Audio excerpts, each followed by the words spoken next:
So we discussed in the previous segment, we touched a little bit on some of the issues around the Leafs and in particular the backup goaltending situation, which, as we said, is it's not the way the NHL used to be. Now you're counting on your backup goaltender. It's actually less a backup goaltender and more number two, and there is a bit of a difference there. You want your guy who isn't your main goaltender to be able to play probably 20 games. That seems to be sort of the workable number. So far, Michael Hutchinson's played 4. Well, he's played in 5, started 4. The Leafs are 0 for his starts. And Nick Alberga, Shai Davidi joining us on the Monday Roundtable. And Nick, just before the break, we were talking about, we all know where the Leafs are vis-a-vis the salary cap. We know that they're essentially tapped out in terms of the salary cap, that if you are going to bring in somebody who is going to be an upgrade over Michael Hutchinson, somebody else has, somebody else has to go as well.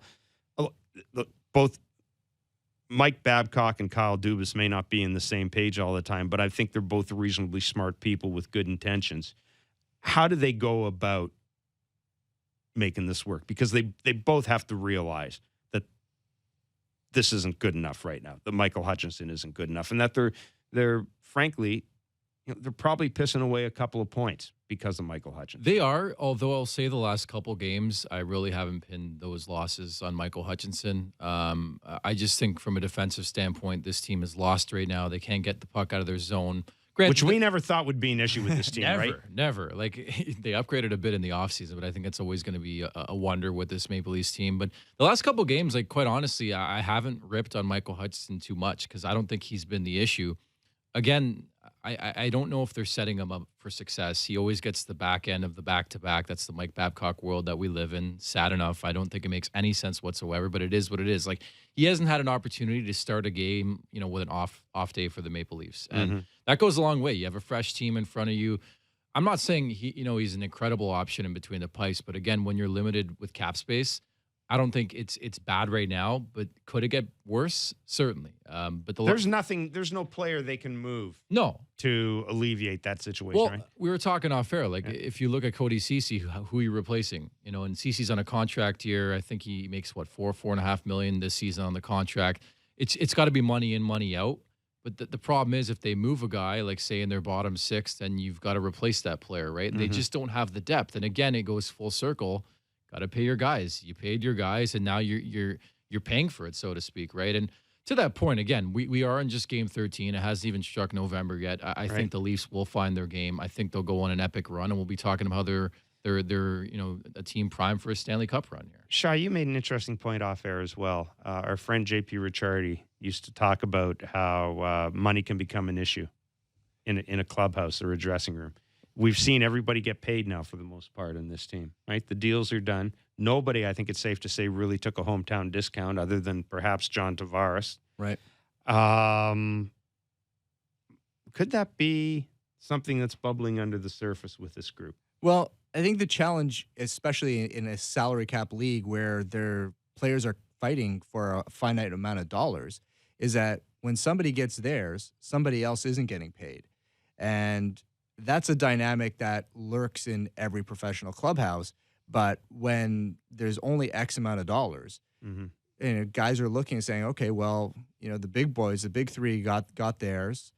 And now when we have issues because we can't address our need for a backup goalie because of salary cap, well, I mean, that's on, to a degree, that's on the guys who got paid. And so I think that's something that I don't think that's necessarily a factor or a reason why, but that's a dynamic that's going to be in that dressing room this year, and something that could potentially turn into an issue for this team. Yeah, but you got to become a pro too, right? Like, I like to compare it to Chicago, right? They paid Taves and Kane the exact same money because I think that is a factor nobody talks about. But from that respect, if you're Matthews, if you're Marner, John Tavares is as professional as they come. I love him becoming the captain.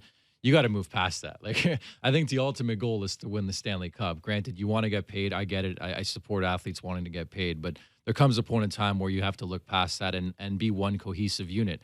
Why is Boston so successful, right? Every time they play, it's like it doesn't matter what line it is. They're going to bring it. Their leadership's exceptional, and that's why I think the leadership core is big. That's why I really like that Morgan Rally takes every loss very, hard. John Tavares is the same type of player, because you look at sort of the cream of crop in this league, even St. Louis last year, guys like Ryan O'Reilly.